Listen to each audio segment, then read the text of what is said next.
pas d'autonomie alimentaire, fruits, légumes, viande, vous achetez quoi?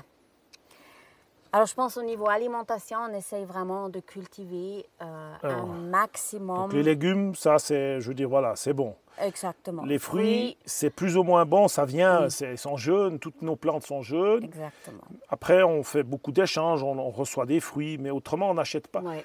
Cette année, je dirais qu'on a eu tout le temps des fruits. Ouais. Toute la saison belle, on a eu des Ouais. fruits, mais pas en énorme quantité, mais on a eu tout le temps des fruits. On n'a pas manqué de fruits cette année. Exactement. On pourrait en manger plus, mais on n'a pas manqué de fruits. Non. Les légumes, on fait du mieux qu'on peut. Et la viande, maintenant, on mange nos propres poulets, nos propres œufs. Après, on n'a pas l'intention de faire de la viande. Pour l'instant, ce n'est pas le projet de faire d'autres choses de viande comme vache, mouton ou cochon, etc. C'est des projets, on y pense, mais pas on vache. aimerait bien, mais... Ouais, voilà, il faut non, toujours voir, voilà. parce que justement, autonomie veut dire autonomie. Donc, on ne peut pas faire non plus avoir des animaux puis aller acheter de la nourriture tout le temps, partout.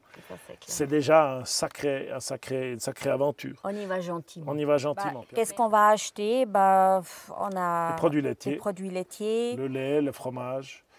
Sel, sucre, la farine en partie. Je veux dire, on en a produit un peu, mais pas. Le miel, c'est en venir. ça sera bien. Après, le café, le chocolat. Bon, les produits laitiers, le beurre, le vin, les choses comme ça, on n'est encore pas... les vignes sont jaunes, quoi. Sont jaunes. On pourra peut-être éventuellement faire du vin l'année prochaine. on verra. Alors, mais disons que je dirais que moi, ce qu'on achète le plus, c'est quand même les produits laitiers, tout ce qui est dérivé du lait. Quoi. Exactement. Ça, c'est clair.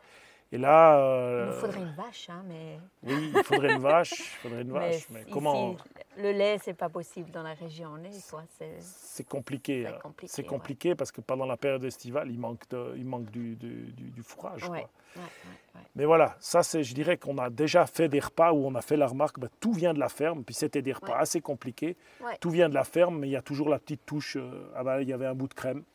Il y avait un peu de beurre, donc il n'y a pas, parce que par exemple l'huile d'olive, c'est la nôtre maintenant, c'est déjà extraordinaire, c'est déjà quelque chose. Il faut dire aussi qu'autant que bon Suisse, ma foi, on vient d'un pays de lait, donc ça c'est quelque chose, on ne peut pas faire une croix dessus non plus. Non, ça c'est comme ça, le lait, le lait c'est clair. Les produits laitiers, ça c'est le plus grand challenge, ça c'est sûr. C'est clair. Que devient notre tiny house? Donc on a vécu pendant presque une année dans cette tiny house, et maintenant elle nous sert de chambre supplémentaire quand on a nos enfants, notre famille, des gens qui viennent. Des invités qui veulent rester là. Exactement, donc c'est vraiment un lieu d'accueil. C'était toujours le but de la tiny house, c'était qu'un jour elle serve de chambre à part pour des gens. Ouais. Ça c'est clair. Ça c'est chouette.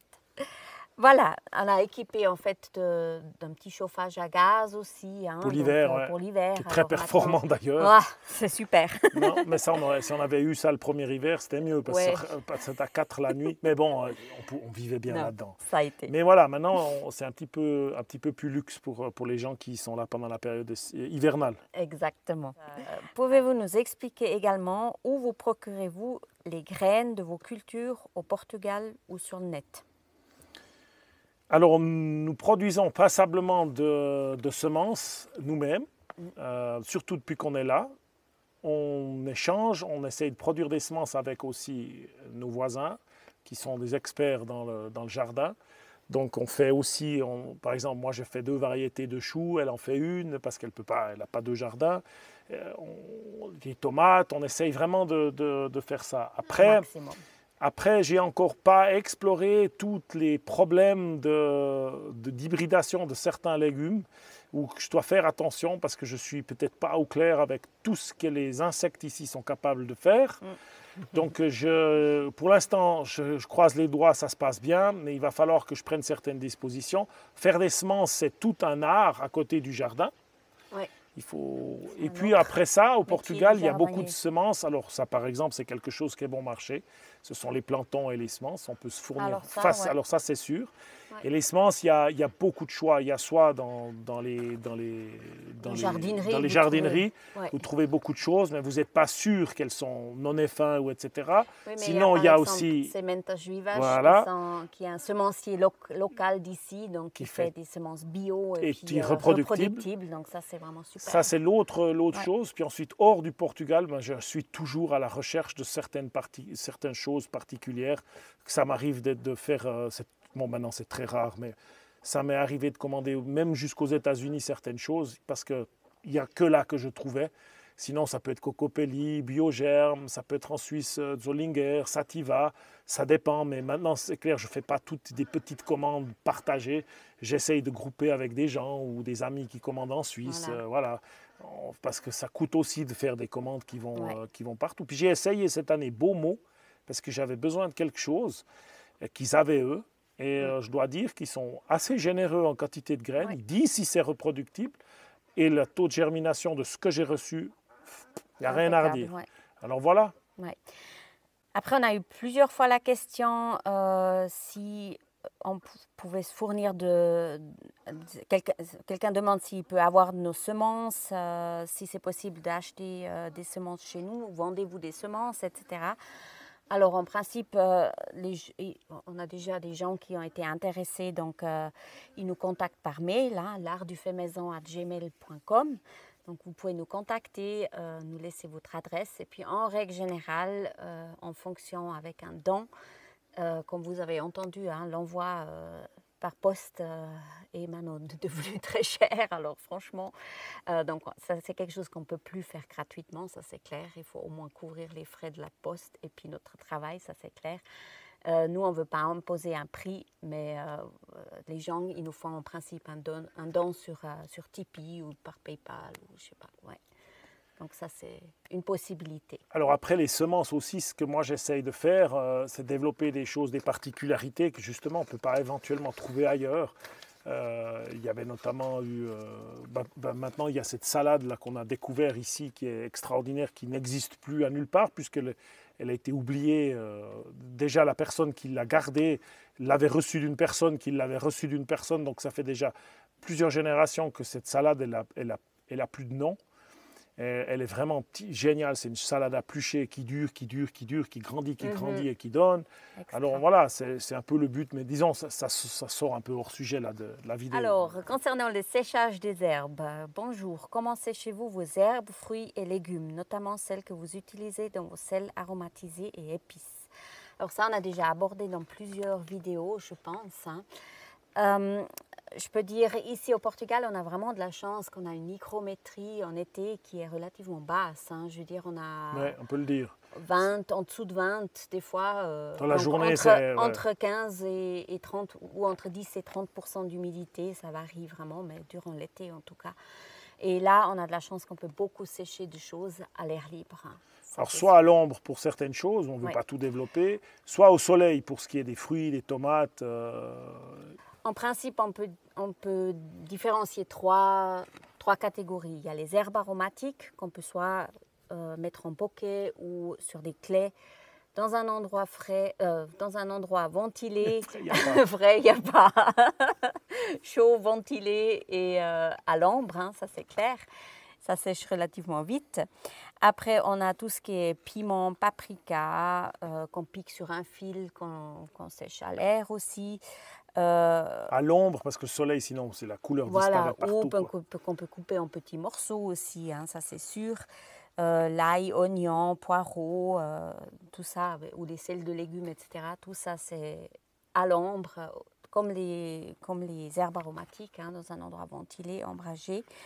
Et les fruits, donc ce qui est quasi tous les fruits, et puis les tomates, hein, ça c'est des choses qu'on sèche alors en plein soleil. Ça, c'est vraiment juillet-août, la période pour bien les sécher, c'est de les disposer vraiment en plein soleil. Puis ensuite, il y a toujours les déshydrateurs. Lorsqu'on va quitter la saison, maintenant il y a du soleil, mais plus assez chaud pour faire par exemple une certaine déshydratation, où l'hygrométrie remonte. Et on a des déshydrateurs qu'on peut utiliser, mais on n'en a pas vraiment beaucoup besoin. Mais si tu nommais l'ail, si on décidait de sécher l'ail maintenant, ça suffirait pas de le laisser simplement à l'extérieur. Les derniers paprikas, quand tu arrives plus au bout, il faut les faire. Exact, puisque la production de paprika ne va pas s'arrêter avant le mois d'octobre-novembre. Donc, il y a un moment donné, il faudra bien les sécher. Alors, après, il y a eu 2 questions sur les figues. La variété de figues, quelqu'un voulait savoir la variété de figues. Je pense qu'elle était sur la photo qu'on a mis le panier dans le poste. Alors, malheureusement, on ne sait pas la variété parce que c'est des figuiers qui sont vieux, qui étaient déjà ici installés sur ce terrain. Et c'est des variétés mais extraordinaires, mais on ne connaît pas le nom. Bon, je sais qu'il y a une variété bleue au Portugal, mais je ne sais plus son nom. Il y a la Pingue de Mel, ils ont tout le temps, c'est la goutte d'or, voilà, qui est jaune. Mais nous, on a 2 variétés. En plus, cette bleue et la jaune, ce n'est pas une Pingue de Mel. La bleue, ce n'est pas la même que celle qu'on achète dans les marchés, parce que les arbres, ça doit être des variétés qui ont été clonées de quelque part. Quelqu'un a trouvé un figuier qui fait des super figues. Et je dois dire, pour avoir goûté la Pingue de Mel et goûté notre jaune, c'est pas la même chose. Et ça se sèche pas la même chose et ça n'a pas le même goût. Donc, les deux figuiers qu'on a là, ils font vraiment des figues particulières qui sont super bons.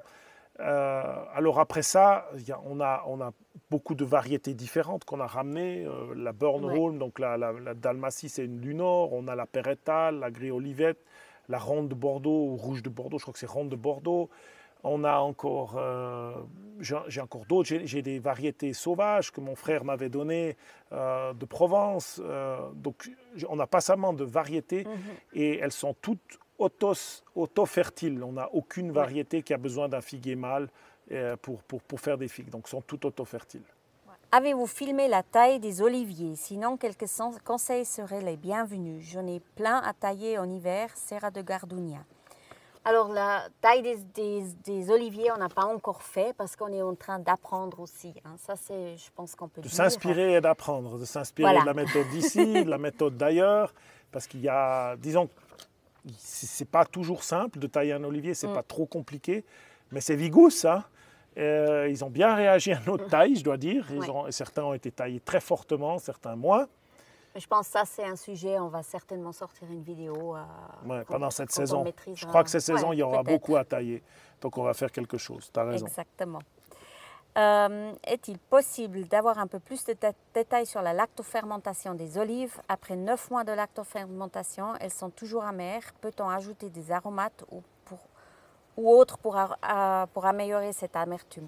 Alors, c'est vrai qu'on n'a pas fait la suite de la vidéo des olives, comment il faut faire. Je pense, en résumé, ce qu'il faut faire après peut-être 6 mois. Pour les grosses, Voilà, pour les grosses, ou ceux qui sont vraiment vertes aussi. Vous pouvez déjà les sortir, changer l'eau une fois et puis ajouter du sel.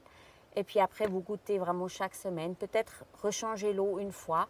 Et puis après, ça commence à Parce que le but de la première fermentation, c'est vraiment d'acidifier les olives pour les conserver. La seconde, ça sera de les saler. Et ça sera, par exemple, vous pouvez à ce moment-là mettre des aromates dedans. Mais généralement, ça suffit le sel. Gustativement, c'est fantastique comme ça. Mais là, l'amertume va complètement sortir. Elles vont vite évoluer dans cette eau salée. Donc, n'hésitez pas. Sortir de l'eau, rincer, mettre dans une saumure à 10% de sel. Après, si c'est trop salé, quand vous les sortez, vous les rincez bien. Et puis, elles sont tout de suite bonnes. Elles sont tout de suite bonnes à consommer. Côté arrosage, les rosiers, combien de fois par semaine? Aussi l'arrosage de mes jeunes orangers et citronniers. Je les ai plantés en Espagne dans cette horrible terre rouge. Alors, les rosiers, c'est vrai que je les arrose en période chaude, vraiment juillet, août. Tous les 4 jours, quoi, minimum. Ouais, 2 fois par semaine. En principe, je fais 2 fois par semaine. Parfois, il faut. On parle de 35-40 degrés, voilà, constamment avec 14 heures de soleil qui tapent. Oui, et puis vraiment une hygrométrie basse. Je veux dire, on a vraiment. Ça sèche tout. Ça sèche vraiment tout. Alors là, je les arrose 2 fois par semaine, peut-être entre 2 une fois si je vois vraiment qu'ils souffrent. Que les jeunes arbres que j'ai là. Maintenant, les agrumes, eux, ils aiment Ils n'ont pas extrêmement besoin d'eau, mais ils n'aiment pas les hygrométries faibles. Hein. Les agrumes ne sont pas des arbres méditerranéens, c'est plutôt des arbres qui aiment l'humidité dans l'air, le chaud, l'humidité dans l'air. Donc, quand l'hygrométrie est basse, il leur faut plus d'eau. Et là, moi, je donne pas beaucoup, mais tous les 2 jours, quand j'arrose, je donne de l'eau. C'est comme le kiwi, vaut mieux pas trop, mais souvent, pour avoir un meilleur résultat. Les 2 agrumes qu'on a là-bas, alors ceux-là, ils reçoivent 15 litres 3 fois par semaine. 3 fois par semaine, lundi, mercredi, vendredi. Voilà, c'est à peu près le rythme. C'est à peu près le rythme. Avec un but de les habituer après quelques années. À moins boire.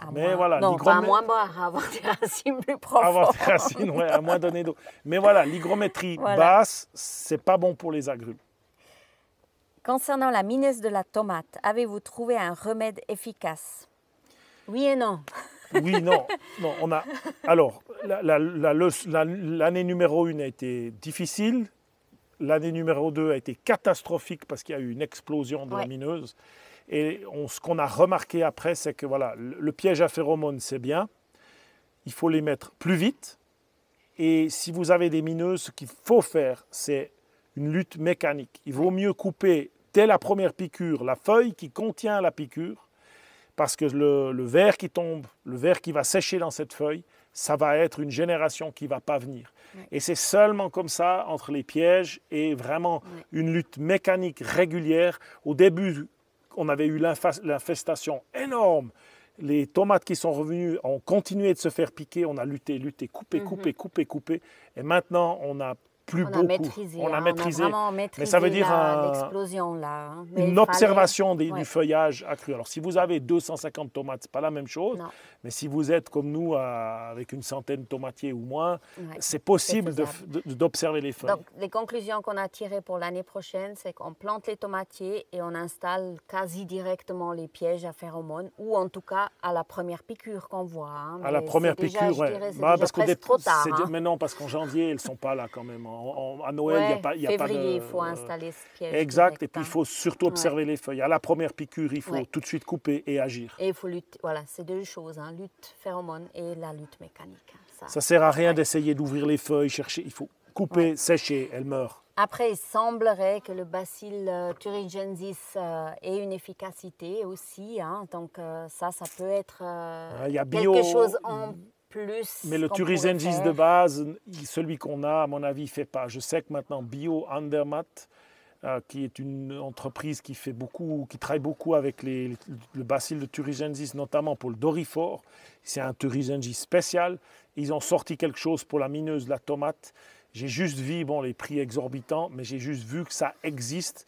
Et ça serait, parce que ça serait donc une autre chose à avoir. Mais ce n'est pas testé cette année. Mais avec des pièges à phéromones et un travail acharné sur les feuilles, c'est possible de les réguler. C'est aussi un coût raisonnable, assez raisonnable. Ouais. Donc c'est quoi, 5 € par mois à peu près.